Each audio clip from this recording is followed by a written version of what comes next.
Boa noite a todos, que a paz do Senhor Jesus possa estar sempre presente em nossos corações e que Ele nos ampare e sustente na tarefa que nos propomos a fazer em seu nome. E observar essa conversa de pessoas sempre predispostas para o bem, né? Ainda que não com aquela consciência, mas a fim de colaborar, de ajudar, de melhorar o mundo em que vive. Eu me lembrei de uma história que um amigo meu me contou, sempre que ele era universitário ali pela década de 70, e estava muita aula durante o tempo de faculdade, então ele dava aula em cursinhos para poder sobreviver, e ele tinha um gordinho. Eu não sei se vocês sabem o que é um gordinho. Um gordinho era um carro, esse é barriga de carro, né? Era um carro que se batesse, você estava arriscado a morrer de tétano, mas não da batida, tanto era ferrugem que ele já dava. Ele tinha o nome de Rei de Glória, porque tinha uma propaganda que desmancha sem bater. A pé, talvez a pessoa tivesse melhor, né? Ele tinha um gordinho velho, né? Quando ele botava a mão para fazer certo, dava uma esmola para ele. Tão ruimzinho que era o carro. E ele vinha lá com o seu gordinho na Avenida Brasil, no domingo de sol, verão, 2, 3 horas da tarde, calor horroroso, e de repente escuta um estouro do motor, encosta o carro, vai ver, uma mangueira de água soltou e vazou toda a água do radiador do carro. E aí ele botou a mangueira no lugar, lá se sujou todo, e olhou, né? Década de 70, início da década de 70, eu não tinha posto para lado nenhum para arrumar água.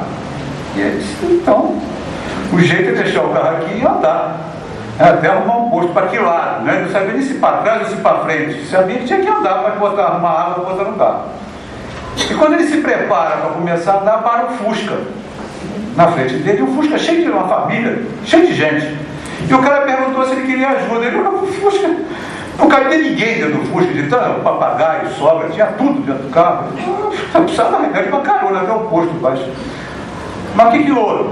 Caiu a mangueira e acabou a água. Mas esse é o problema? É o problema. Mas eu tenho uma bombona de água aqui no carro. Ele foi para o cara e botou a água no radiador, né? Encheu, ainda sobrou um restinho para lavar a mão, né? E ele não resistiu de curiosidade. Ele perguntou, mas vem cá, você com um Fusca, para que anda com uma bombona desse tamanho de água no carro? É porque de repente tem algum garoto, né, um gordinho perdido na Vida Brasil precisando de água, e a gente está aqui para ajudar. Você vê o que é uma pessoa voltada para o bem. E a história é verídica porque o dono do gordinho era eu. Tá? A história realmente é real, tá? Até hoje eu me lembro tudo. E quando eu penso na história do bom samaritano, na palavra do bom samaritano, eu me lembro do samaritano, porque eu cruzei com o samaritano, né? Porque é uma forma de estar predisposto a fazer o bem. A pessoa sai de casa para fazer o bem, não importa quem. E é uma visão legal. É uma visão que pode mudar o nosso mundo. E eu aproveitei a história porque está tudo se encaixando, o preparo. Eu pensei hoje em conversar sobre uma passagem de Jesus, quando ele disse que não se turbe o vosso coração, porque há muitas moradas na casa de meu Pai. Quando Jesus disse isso, naquele tempo, a Terra era vista como o centro do universo. Não estou falando ainda do ano zero. As ciências ainda eram muito incipientes. A Terra era o centro. O Sol não era visto como um astro, o Sol era visto como uma bola de fogo que andava de um ponto ao outro. Quando Jesus fala isso, ele está trazendo uma revolução, um conceito, até no pensar científico. Ele fala que a Terra não é o único planeta habitado, nem é o único planeta, nem é o único mundo. Existem outros mundos, existem outras moradas, ou seja, existem outras civilizações, existem outras sociedades na casa de meu Pai, que é o universo. E esse conceito de geocentrismo, de Terra ser o centro, do universo. As estrelas eram vistas na antiguidade pela Igreja Católica, quando ensinava os astros, que eram buraquinhos que os anjos faziam no céu para ficarem olhando para nós aqui. Esse buraco de fechadura, olha que coisa estranha, o que era o conceito científico da época, né? Até Copérnico, Galileu, a Terra era vista como centro, o Sol que girava em volta. Quando o Copérnico foi descoberto, Galileu principalmente, quando eles afirmaram que não era nada disso, houve uma prisão. Galileu foi preso, processado, sendo obrigado a se desdizer. Tal foi a reação do mundo naquele tempo. Então imaginem, ao tempo de Jesus, dizer que a Terra não era o centro do universo, que era apenas uma das inúmeras casas da morada de seu Pai, de nosso Pai. E aí isso abre o capítulo, o capítulo do Evangelho, que é o capítulo 3, quando nós vamos ter umas informações dos Espíritos sobre as escalas dos mundos, e particularmente do Espírito Santo Agostinho, quando ele fala de mundo de expiações e provas, nessas escalas das diversas moradas na casa de nosso Pai. E aí convém que a gente pare um pouquinho para pensar o que é expiação, o que é prova. Uma visão ligeira, mas importante até em respeito aos companheiros que estão chegando aqui na Casa Espírita em pouco tempo de doutrina, e até mesmo para tirar uma certa confusão, às vezes, na nossa cabeça.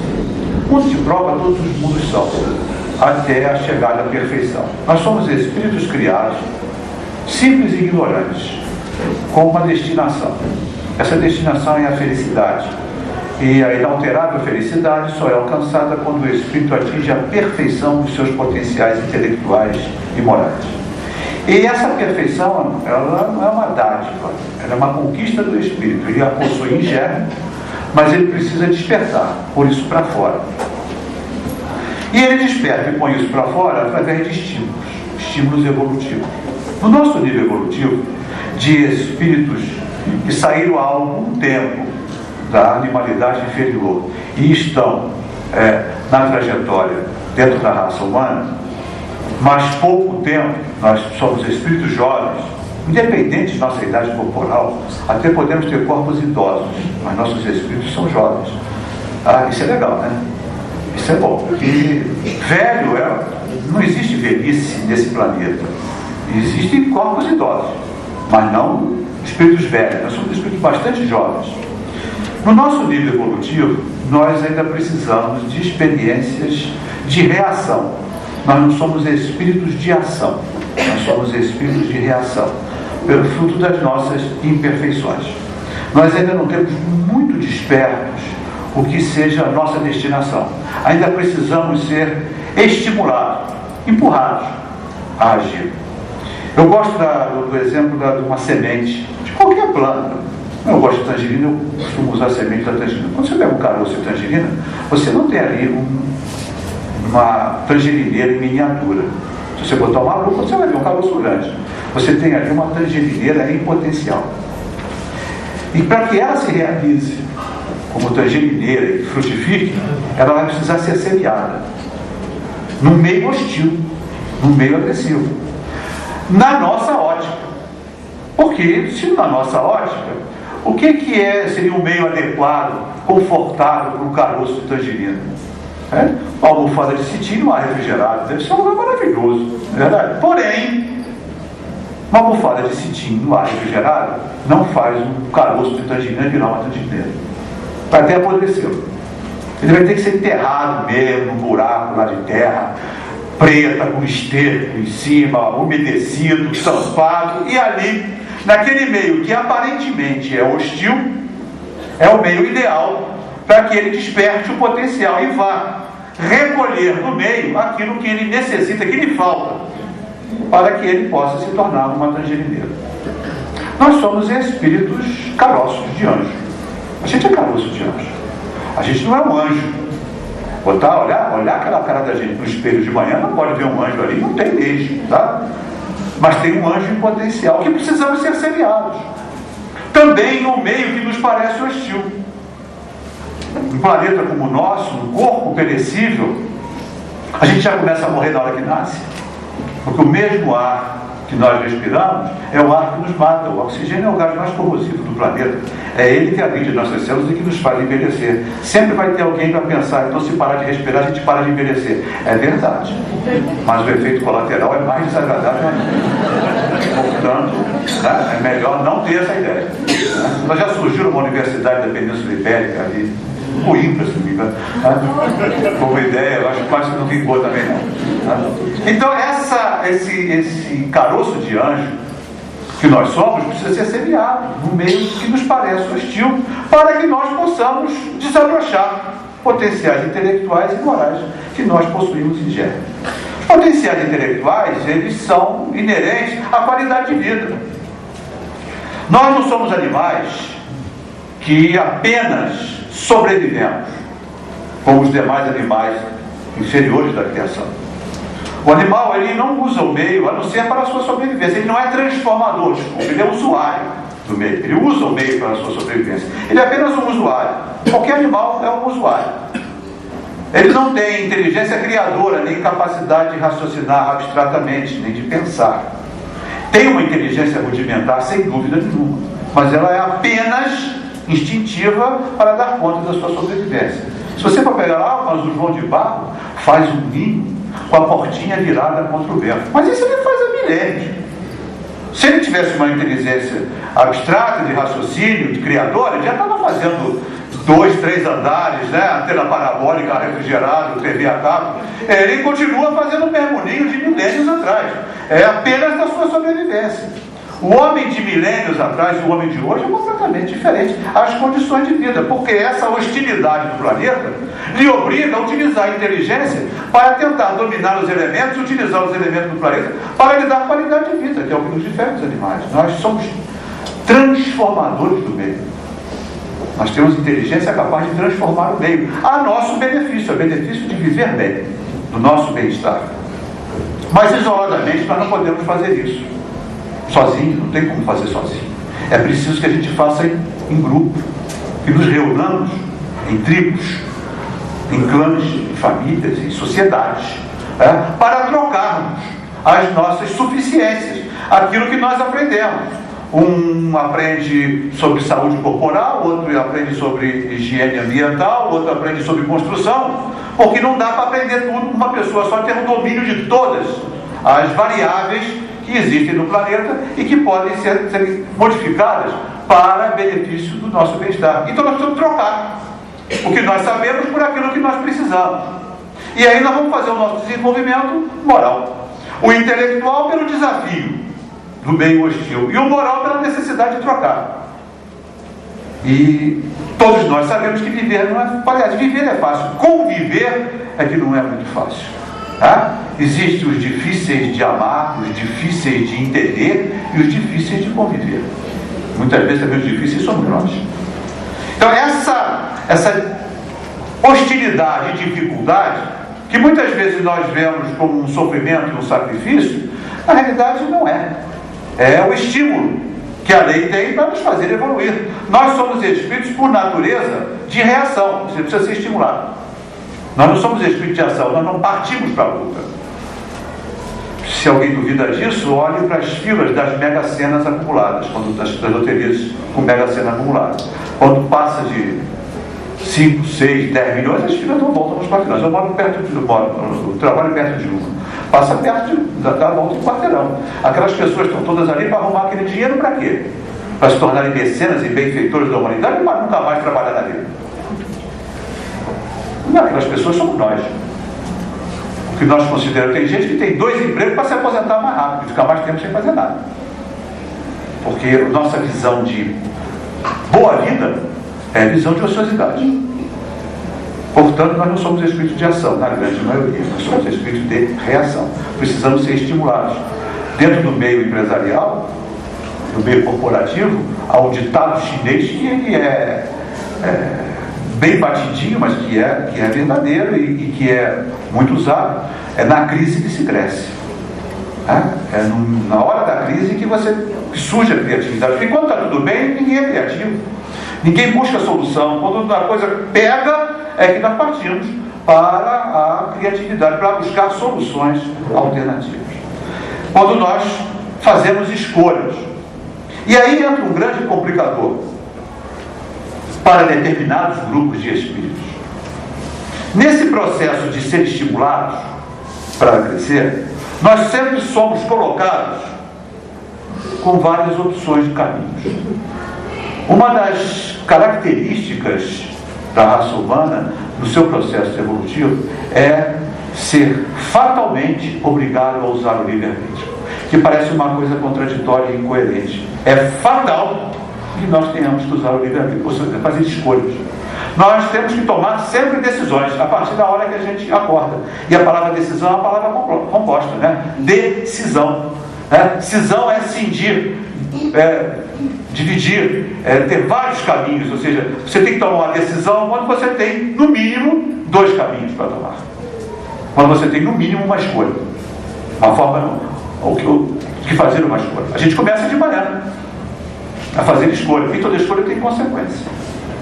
Tem dias que estão chuvosos. Até umas semaninhas atrás, andou uns dias aí, né? Uma chuvinha fina, eu acordo 5h30 da manhã. Aquela chuvinha fina, estava frio, o cobertor estava gostoso. E você, 5h30, meu Deus do céu, um ser humano tem que acordar às 5h30. Isso aqui é planeta de prova de expiação mesmo. Cara, que coisa horrorosa. Aí eu sei que mas por que eu tenho que acordar? Quer dizer, acordar já estou, por que eu tenho que levantar? Pode ser que eu não queira levantar. É uma decisão, ou não é? Levanta ou não levanta? Bom, a decisão de levantar implica em outras decisões. A decisão de não levantar já é uma decisão. Mas essa decisão de não levantar pode levar o meu patrão a tomar uma decisão também, de não querer um cara que não levante. E aí, essa decisão de não levantar, que ela, naquele momento, é prazerosa, a consequência dela pode ser desastrosa. Porque na minha idade, perder o emprego vai ficar complicado pra caramba. Para arrumar outro. Já foi ruim de arrumar esse? Então vai ser complicado pra caramba para arrumar outro. E a gente, às vezes, não pondera que a nossa escolha tem consequências. Que nem sempre um prazer imediato dessa escolha gera uma consequência naturalmente prazerosa na continuidade. Ela pode ser desastrosa. Muitas vezes não pensamos nisso. As penitenciárias estão cheias de voluntários. Aliás, todos são voluntários. Todos. Porque escolheram o crime. E automaticamente escolheram correr o risco de serem condenados pelo crime. São escolhas. Mas o cara escolheu assaltar o banco. Eu não escolhi ser preso. Mas está implícito naquela escolha uma transgressão da lei que é punida pela sociedade com a prisão. Muitas das nossas escolhas nós não ponderamos as consequências. Ou ponderamos e fazemos questão de correr o risco. Então, ser obrigado a fazer escolhas é da lei.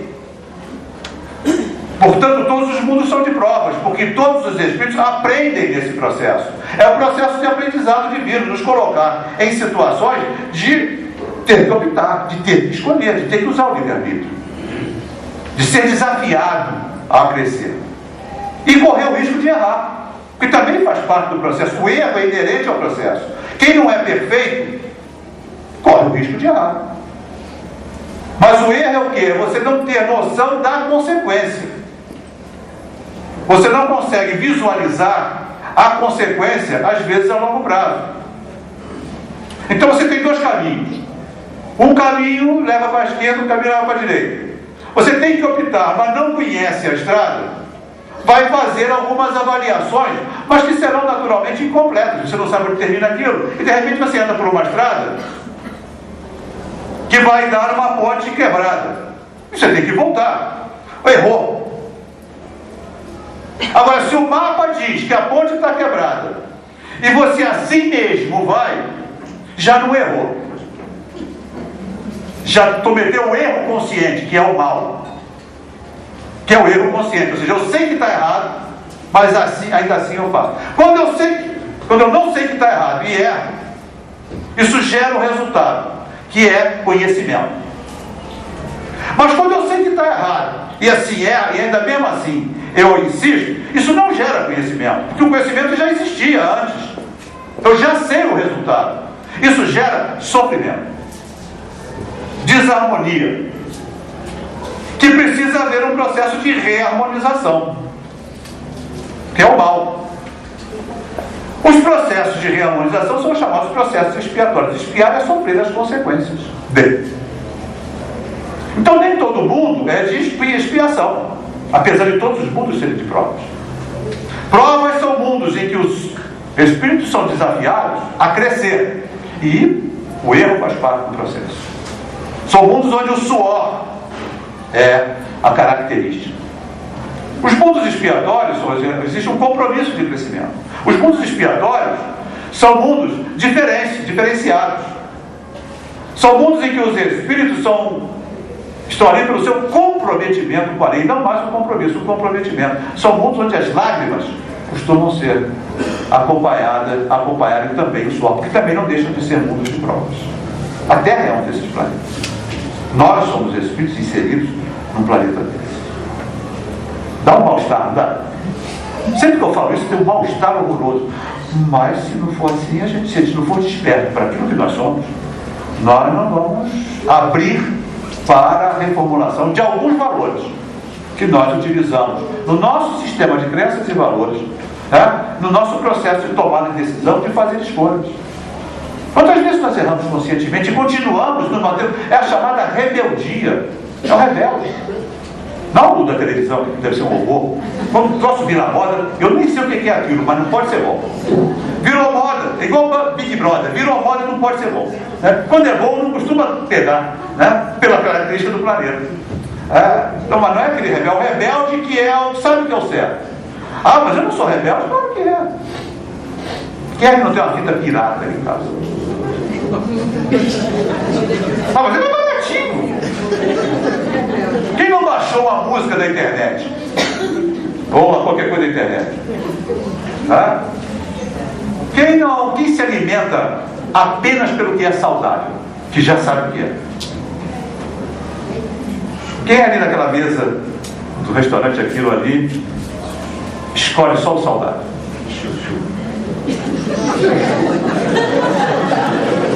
Alguém já se intoxicou com o chuchu? Vocês me provocam, depois fala de mim. Não existe um caso na medicina do planeta de intoxicação com chuchu. Mas com chocolate, paio, empada, coisa deve ter vários, congestões, o que é bom e o que faz bem. Normalmente nós tendemos para o que é bom. Eu falo assim na coisa light, mas existem as questões morais também, que nós também optamos pelo que é prazeroso, independente do nosso compromisso, do nosso grau de esclarecimento, até do nosso grau de esclarecimento. Uma lei só não faz mal, tem umas coisas assim, o que os olhos não veem, o coração não sente, tem umas desculpas meia sem vergonha que a gente dá, mas que sabe perfeitamente bem que a atitude é de transgressão. Aquilo que é correto, porque não gostaria que fizesse comigo. Mas eu sei que eu estou transmitindo, porque eu não gostaria que fizesse comigo. É uma coisa muito simples de raciocinar, mas um pouco complicado de executar, por causa do nosso automatismo comportamental voltado sempre para fazer daquele jeito. Quantas e quantas vezes nós nos arrependemos no segundo seguinte de uma palavra dita de forma impensada? Mas ela não era impensada, porque ela está tão automatizada que a gente fala por instinto, quando o raciocínio já pensa de outra forma, já gostaria de ser de outra forma. Quantas coisas nós gostaríamos já de ter reformulado e ainda ter um peso, uma inércia do passado que nos impede às vezes de reformular. Mas nós já sabemos a necessidade, e isso é importante, isso é maturidade. Isso é desenvolvimento do senso de maturidade que nos levará, o mais rápido ou mais demorado, vai depender da nossa força de vontade, de sairmos dessas situações. Então eu selecionei essa mensagem, que é do Espírito Santo Agostinho, para nós lermos, porque ela é importante ser lida. E depois nós vamos discutir essa mensagem, pensar juntos. Porque não existe aqui a questão professoral. O expositor é participante das mesmas dificuldades de qualquer outra pessoa. Então, a finalidade é pensarmos juntos. e não fecharmos assuntos, mas pensarmos juntos dentro do conceito doutrinário que nós buscamos como informação para esse nosso sistema de gerenciamento de vida poder ser modificado. Tá? Evangelho é boa nova. Boa nova são novas notícias. Às vezes certas conotações religiosas trazem Jesus e a palavra evangelho, o evangelho, como uma coisa pejorativa, até uma coisa chata. E Jesus, corporativamente falando, uma visão corporativa, porque hoje Jesus já é usado, pensado dentro das empresas, o seu modelo de liderança e a sua forma de agir, já é pensado dentro das empresas, o seu estilo de liderança como sendo o maior e o melhor estilo de liderança que já foi pensado e já foi imaginado. Tá? E isso não estou falando de empresinha, não, nem de coisa religiosa, estou falando de grandes corporações que já olham Jesus como sendo um modelo de liderança a ser imitado, copiado, estudado. Jesus, o Evangelho é um código de conduta. Você pode chamar, se quiser usar uma linguagem técnica, de ferramenta de otimização do processo de tomada de decisão. Porque é um modelo de conduta para que nós possamos tomar decisões mais sedimentadas. Já que nós somos passíveis do erro, já que no nosso processo de tomada de decisão nós não temos como avaliar a consequência final, Jesus traz um modelo que ele garante o bom resultado. Abra o Sermão da Montanha e vocês vão ver lá que o Sermão da Montanha é iniciado com bem-aventuranças. Bem-aventuranças quer dizer, felizes os que, no seu código de valores, no seu processo de tomar decisão, levaram em consideração a misericórdia, levaram em consideração a justiça, levaram em consideração a mansidão. É só mudar a linguagem para uma linguagem de hoje e nós vamos ver ali um código de valores, um sistema de crenças e valores bastante diferente do nosso, porque nós não levamos isso em consideração. Nós levamos em consideração resultados mais palpáveis, no sentido materialmente falando. E nós escolhemos carreiras profissionais ou induzimos nossos filhos pelos resultados materiais. Faz concurso público, porque isso é uma maravilha. Concurso público você vai ganhar bem. Eu não sou funcionário público, não sei se ganha bem ou mal. É legal, como qualquer outro. Mas vai ter estabilidade. Não importa se você vai achar insuportável aquela tarefa. O que importa é a estabilidade. Não é isso que se pensa? E nós temos aí os concursos públicos com fileiras de pessoas, candidatos e mais candidatos, todos eles querendo o quê? Serem servidores do público? Vocação para servidor? Ou buscando um resultado mais palpável? Não busca a realização profissional. Não vai ser professor? Professor ganha mal. Eu quero filho professor. Vai ser médico? Também dá mal pra caramba, dependendo do médico, né, coitado? Tem uns aí, né? Tão mal pra caramba. Mas é uma profissão que dá mais status. Vai ser físico nuclear.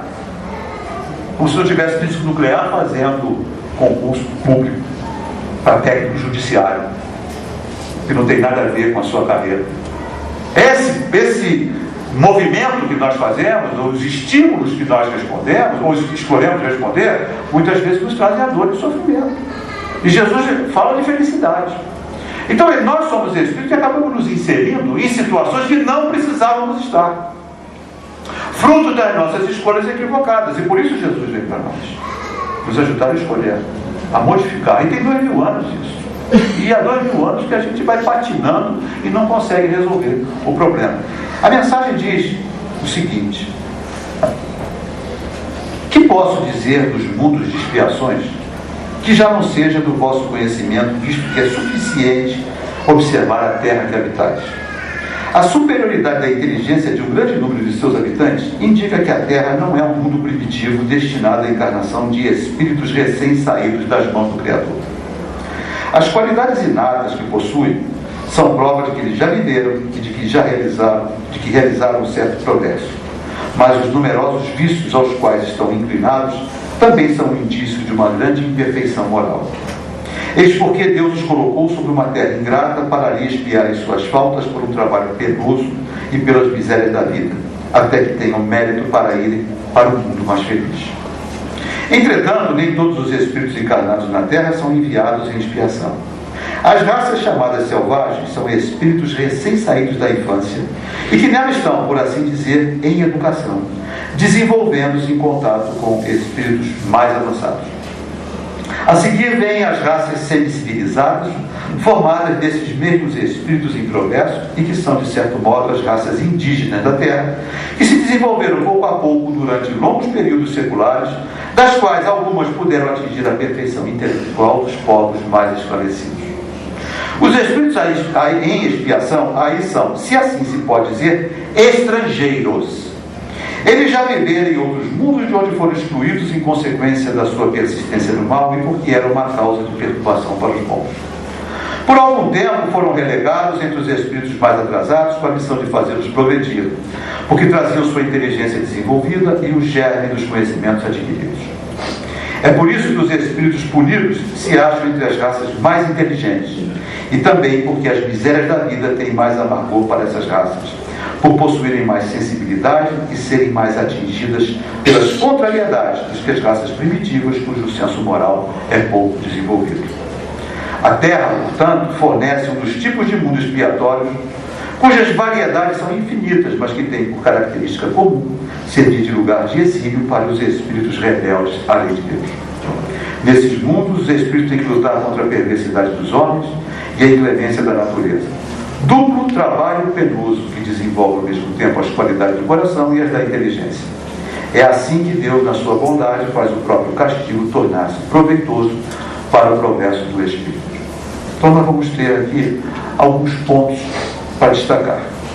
Nós reparamos aqui na mensagem, se vocês prestarem atenção, que são 3 grupamentos de espíritos que compõem o nosso planeta. Vamos tentar marcar um xizinho na nossa condição. Tá? Seríamos nós, os espíritos chamados, as raças chamadas selvagens, recém-saídos da mão do Criador? Não. Que bom.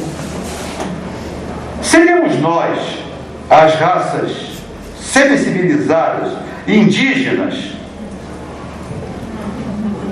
Também. Que bom. O que ruim.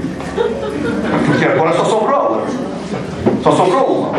Seríamos nós, então, os espíritos em expiação, assim chamados, os estrangeiros, que já viveram em outros mundos, de onde foram excluídos em consequência de sua persistência no mal e porque era uma causa de perturbação para os povos?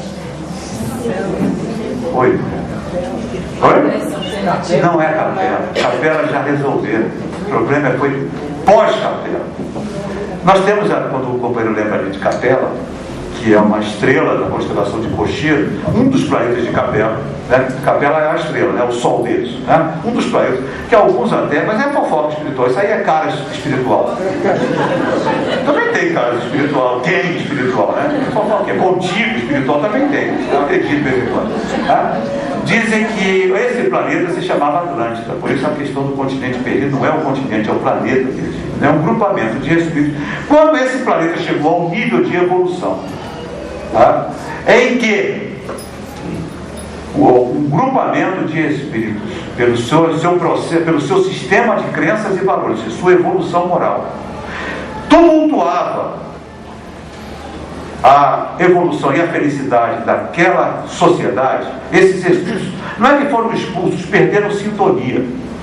O mundo evoluiu e eles, na sua densidade espiritual pesada, o mundo ficou mais leve, espiritualmente falando, psiquicamente falando, e eles perderam contato. E aí gravitaram para um mundo que lhe fosse semelhante e que lhe oferecesse as oportunidades de crescimento. Um grupamento veio parar aqui na Terra, que era o planeta primitivo na época. E em corpos mais grosseiros, olha para os nossos corpos do passado e olha para hoje. Muita diferença daquele macaco, quase macaco, né? Aquele homem bárbaro, né? Semi-civilizado, brabésimo, do que é hoje, né? É claro que ainda tem umas coisas tipo Neandertal aqui, Cromagnon, como eu, mas a maioria é melhorzinho, né? Ficou ali, né? Naqueles corpos, cérebros, aparelhagem toda, mas que acabaram ali também fazendo a sua evolução, sua purgação, a sua expiação, e promovendo o progresso. Foi daí que surgiram as grandes civilizações do passado. Os egípcios, a China, os arianos, os raças semitas, tá? Espíritos que vieram e continuam vindo, porque aqui é como se fosse, talvez o termo seja pesado, mas é mais ou menos uma penitenciária, um local de exílio. Planetas, mundos, sociedades vão evoluindo, espíritos que perdem contato vêm para a Terra para, retidos aqui nesse espaço, darem uma guaribada e tentar sair. Cumprir pena seria. Então, talvez nós não sejamos de capela, acredito que não. Sim, tomara que não, porque senão olha o tempo, né? Daí vem a questão do paraíso perdido. O que era o paraíso perdido? O paraíso perdido, como foi que Deus, na Bíblia, obviamente a linguagem é simbólica, castiga o erro de Adão e Eva? Ganharás o teu pão com o suor do teu rosto e parirás tuas crias com dor. Foi esse o castigo. Nesses mundos mais avançados, como a Terra hoje está num processo de cisão, de elevação, já não se ganha mais, uma grande parcela da humanidade, o pão com o suor do rosto. Agora é com neurônio. Ninguém tem que ganhar o pão, no exercício físico. A grande maioria de nós precisa de conhecimento intelectual para se sustentar, porque da base do braço não vai sobreviver muito tempo não. Exercício a gente faz hoje na academia de musculação para não atrofiar, porque nem mudar canal de televisão muda mais, né? Vindo do carro é elétrico, né? Anda de elevador, cada hora não faz mais exercício. Ferro de passar da minha avó era de carvão. A minha avó ia fazer musculação para ela, tinha um muque com aquele ferro. Meu avô nem se metia a besta com ela, que era mecânico, também era, né? Pegava uma chave de grifa desse tamanho, hoje é elétrico, né? Você vê, morava em fazenda, tudo era no braço, né? Tudo era no braço. Mas melhor que tinha um cavalo lá para puxar um arado lá, que ninguém se metia a besta naquele troço. Aí ia passar férias lá, eu com aquele arado, tá louco, eu vou ganhar meu pão com suor do neurônio. Hoje é neurônio. O parto hoje, sem dúvida nenhuma, claro que eu não posso falar de parto, mas não, já está melhorado, não é verdade? Cesariana, anestesia, coisa que o vale, já não tem mais, né, aquela conotação do parto dolorido do passado. E dos riscos. A mortalidade infantil é enorme, fruto da contaminação, dos germes, tudo isso. Então, vocês veem que a sociedade evoluiu. A perda do paraíso. Imagina nós saímos daqui. Não é muito difícil de entender paraíso perdido. Nós vivemos numa cidade complicada. Certamente complicada. Tá? Mas eu acho que nós não íamos querer viver no Sudão. Que é pior ainda. Se de repente nós fôssemos parar no Sudão, nós íamos achar que perdemos o paraíso, apesar de todas as mazelas do Rio de Janeiro. Até peço a vocês que se informem sobre o Sudão. Está acontecendo coisas seríssimas que não estão aparecendo na mídia, nem como sociedade nós estamos sendo informados. Mas o Sudão é um povo, um país paupérrimo, vive numa guerra civil com milhares de mortos anualmente. Nós não íamos querer viver num país desse. Se nós saíssemos daqui para o Sudão, nós íamos achar que perdemos o paraíso. E se um cara do Sudão viesse para cá, achou que estaria chegando no paraíso. Nós temos pessoas, como eu conheço pessoas, porque até trabalham próximos, que vieram de Angola no tempo da guerra, para cá, moram na favela da Maré. Tem uma colônia de angolanos na favela da Maré e acho isso aqui muito bom. Porque em Angola era muito pior. Então o nosso conceito de bom e de ruim, de paraíso, ele é relativo. Nós olhamos para cima, mas a turma que veio de baixo, e se nós olharmos, então, esses espíritos que vieram desses mundos, para cá eles se sentem estrangeiros. Por isso, muitas vezes, o choque que nós temos com certos atos de perversidade, de certos atos de barbarismo, que nesse planeta ainda se apresentam.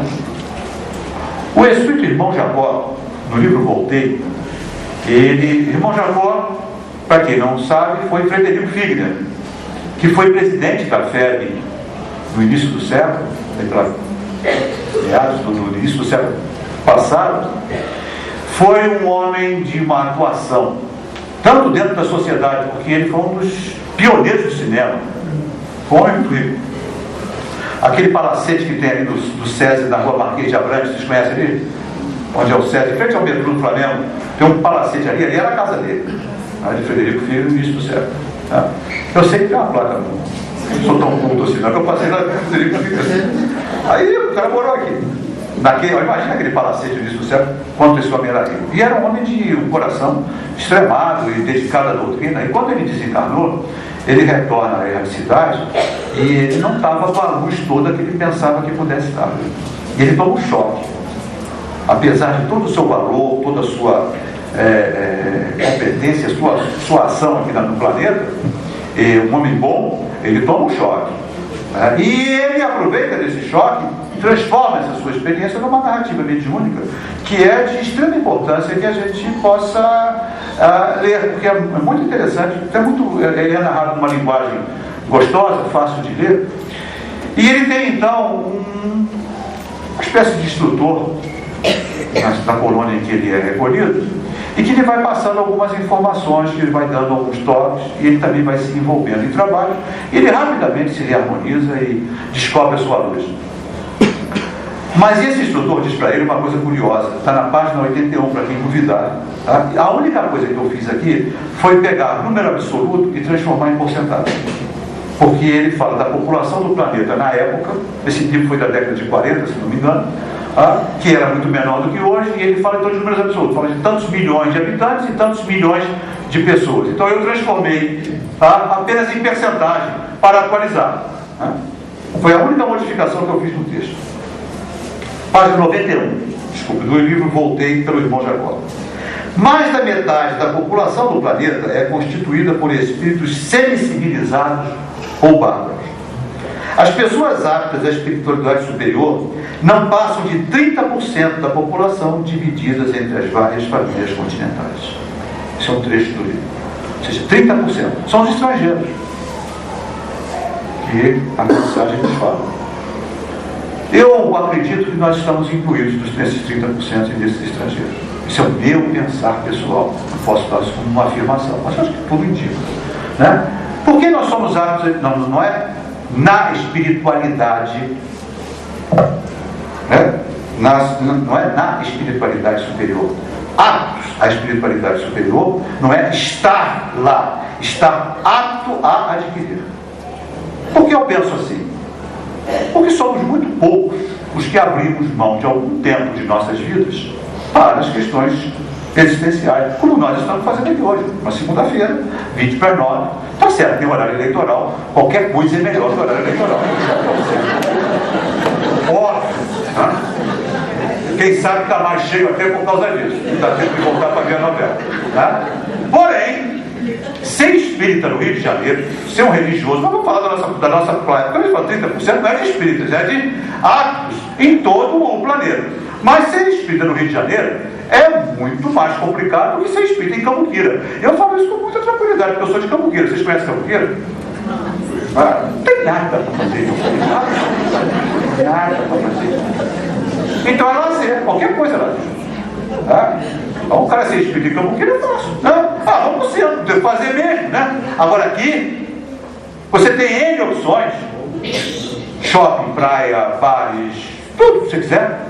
Tudo que você pensar. Você fazer essa opção é uma maturidade. A gente fazer uma opção dessa é uma prova de maturidade. Ainda com as nossas dificuldades todas, mas já estamos aptos. Se nós vamos aproveitar ou não a oportunidade, é uma outra história. É a nossa escolha. É o nosso livre-arbítrio que vai funcionar. Mas nós já estamos aptos a essa informação e a fazer que essa informação faça algum sentido. Uma reunião dessa num país maometano não funcionaria, porque não existe sintonia com a informação. Ainda estão num outro estágio, nem maior nem pior, não interessa, Até porque quando eles ficam zangados, fica complicado. Então é melhor nem mexer, né? Vamos falar de outro país, porque, né? Para não ficarem chateados. Não é comparando no sentido de melhor ou pior. Né? É apenas dizendo que essa informação não faria sintonia. Conosco faz. Conosco faz. Isso aumenta a nossa responsabilidade. Porque nós já percebemos que esse é o caminho. Mas o nosso sistema de crenças e valores ainda está contaminado por valores do passado, das experiências passadas, das escolhas, tantas vezes feitas daquele jeito, que ainda nos quase que obrigam a fazer, que é uma luta, um conflito interno. Paulo já dizia isso, Paulo apóstolo, de uma forma maravilhosa na sua carta: o mal que eu não quero, eu ainda estou fazendo, e o bem que eu quero, eu não consigo fazer. Um conflito absolutamente saudável. Não é para desistir, é pelo contrário, esse conflito só aparece em quem já está maduro. Para identificar no sistema de crenças e valores, no nosso código de valores, o que precisa ser alterado, ainda que com dificuldade. E é um processo de exercitar, é um processo de, muitas vezes, de reprimir, para depois educar e para depois se tornar natural. Quando a expressão de Emmanuel, dita para Chico Xavier, disciplina, que é você começar a colocar barreiras e limitações a esses impulsos que são automatizados ainda naquilo que nós já entendemos que não é mais o melhor para nós. Nós estamos aqui por escolha, por opção, e não são todos os espíritos que passam por isso, não. Pelo contrário, nós somos minoria na humanidade vista pelo todo o universo. Nós somos espíritos desviados do caminho. A maioria não desvia. Passar pela fieira da ignorância, todos os espíritos passam, porque nós fomos criados simples e ignorantes. Pela do mal, não. Está lá no livro dos espíritos essa explicação. O mal já é uma escolha. O erro não é escolha. O erro é não sei mudar, como esse troço resolve. E aí eu acabo errado. O mal não, eu sei, mas faço. O mal é uma opção. Não é a grande maioria que opta pelo mal. A resposta é dentro do próprio Evangelho segundo o Espiritismo. Na mensagem do Espírito da Verdade, a mensagem 5 do capítulo 6. Os homens ingratos se afastaram do caminho largo e reto que conduz ao reino de meu Pai, e se extraviaram nos ásperos e estreitos caminhos da impiedade. O Espiritismo é para espíritos encarnados na Terra. Jesus veio para espíritos encarnados na Terra. Continuando lá no capítulo 18, muitos os chamados e poucos os escolhidos, no item 5, uma reflexão de Kardec. Da questão do sofrimento, né? Se esse tivesse que ser o estado normal da humanidade, Deus teria voluntariamente destinado a imensa maioria das suas criaturas à perdição. Suposição inadmissível desde que se reconhece que Deus é todo justiça e todo bondade. Nós somos minoria. Nós somos espíritos desviados do caminho largo e reto. A menor distância entre dois pontos é uma linha reta. E nós tomamos alguns atalhos, ou pensamos em tomar alguns atalhos. Quando utilizamos de forma equivocada o nosso livre-arbítrio, a nossa capacidade de escolher. Quando escolhemos o mal intencionalmente, o erro intencionalmente. Essa reflexão é preciso que nós nos habituemos a fazer em todo o nosso sistema decisório. Nós tomamos muitas decisões todo dia. Nós não podemos ficar pensando nas consequências dessas decisões o tempo todo, porque não dá tempo. É preciso que nós automatizemos alguns comportamentos para que eles sejam instintivos e impulsivos. Preciso reformular realmente alguns valores e tomar as decisões de grande porte considerando as consequências de longo prazo como espírito imortal, coisa que nós também não fazemos. Temos muita dificuldade para fazer. Eu não sei se eu fiz esse laboratóriozinho aqui, porque como a gente vem aqui, vai em tantos lugares, às vezes se repete, mas é um laboratório que eu fiz na comunidade da Rocinha. Experiência, um laboratório bobo, mas significativo. Lá na Rocinha nós temos uma obra social e também temos uma reunião pública com o pessoal lá da casa. E aí, nós estamos conversando sobre felicidade. E foi naquela época que teve lá em Natal, no Rio Grande do Norte, os garotos acharam um pacote de dinheiro, uns 400 e poucos mil reais enterrado numa casa. Lembra dessa notícia? Foi agora, 2, 3 meses atrás. Né? E que eles levaram aquele pacote de dinheiro para a casa da mãe de um, né? E a mãe imediatamente disse: isso aqui é dinheiro sujo, vamos devolver. E devolveu o dinheiro à polícia. Imagina se fosse o nosso filho trazendo um pacote com 450 mil reais e botasse em cima da mesa dizendo: pai, mãe, olha o que eu achei. Vocês estão pensando bem? 450 mil reais em cima da mesa. Os 50 mil eu dou para o centro, aliviar a consciência. O centro não vai ficar chateado. 400 eu resolvo a minha vida. Pode ser que passou pela cabeça de você? Não? Bom. Oi? Pois é. Porque achando que foi roubado. Foi a primeira coisa que eu ouvi assim. Gente, desde o início eu estou falando que eu estou no tom profissional. Eu estou no mesmo pensar. Tá? Eu acho que eu devolvi. Acho. Porque sou espírita. Porque eu já sei a consequência desse troço. Eu não vou querer ficar endividado e eu já não sei a dívida que eu tenho. Então vou botar mais 450 mil em cima. Eu não sei, é melhor não querer saber, né? É melhor não pagar para ver. Outra de você mandar para a polícia e eles vão ficar com o dinheiro todo, fica comigo.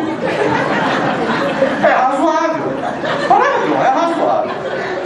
Porque é possível, não vamos dizer que vai acontecer, né? Mas é possível. Já que alguém vai ficar, por que não eu? É razoável. Na ótica do ser carnal. Na ótica do ser carnal, é absolutamente razoável. Não foi roubado, foi achado, vai resolver uma montanha de problemas, vai dar qualidade de vida, vai comprar uma TV nova, não é verdade? Aquela TV espírita que a gente tem, que só tem fantasma, a gente vai comprar uma TV, né? Boa, digital, vai fazer uma reforma, vai comprar talvez uma casa própria para quem não tem, aquela coisa do carro novo, vai trazer prazer. Como não? Só que é a ótica do ser finito. Porque na ótica do espírito imortal, a história é outra. A história é outra. Porque se eu ficar na ótica do ser finito, eu vou reencarnar novamente aqui. Nas mesmas condições. Porque eu não reformulei.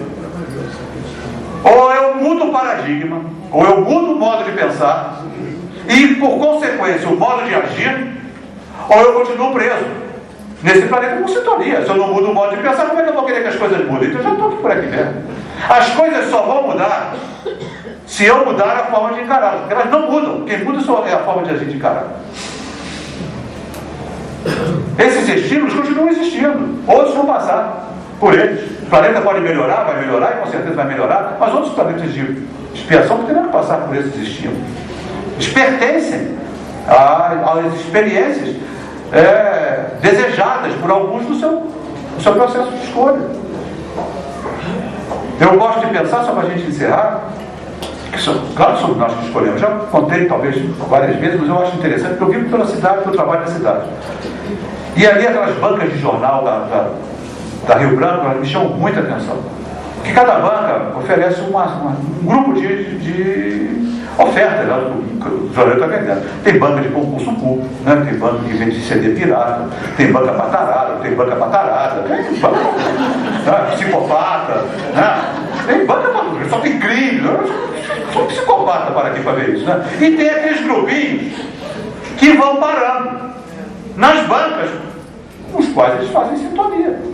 Então você vai passando naquela calçada, você vai vendo ali que o estímulo é igual para todos, mas cada um reage àquilo com o qual faz sintonia. Quando nós entramos num shopping, nós vamos escolher o quê? Aquilo que faz sintonia. Seja sapato, roupa, comida, livro, nós vamos fazer a oferta é igual para todos que entram ali dentro. Porém, a atenção é do indivíduo que entrou. As coisas não mudam, mudam a forma de nós vermos as coisas. O Evangelho não faz mudar as coisas. O Evangelho faz mudar a forma como nós vemos as coisas. No nosso sistema de crenças e valores, as questões materiais ainda estão preponderando sobre as questões espirituais. Mas nós já estamos aptos à espiritualidade superior. O que é apto à espiritualidade superior? É a dar esse salto, a fazer essa ruptura. Já existe possibilidade de fazermos esse salto evolutivo. Se vamos ou não fazer, volto a repetir, é problema nosso, é decisão nossa, mas já existe condições para isso. Vai ter que botar força de vontade, com certeza. Vai ter que se esforçar, com certeza. E a luta é uma luta meio ingrata, porque é luta contra nós mesmos. Não é luta contra o mundo, é luta contra nós mesmos, nossos valores. E agora estamos aptos. Se vamos ou não vamos fazer, que Jesus nos abençoe, na verdade. Os esforços serem multiplicados pela ação do nosso anjo da guarda, pela ação da nossa prece constante, no sentido de pedir forças para domarmos as más inclinações e fazermos a transformação moral que nos tornará os verdadeiros cristãos ou os espíritas verdadeiros, como queiramos chamar. Que Jesus nos abençoe nesse esforço, que com certeza é sincero. Obrigado pela atenção, muita paz.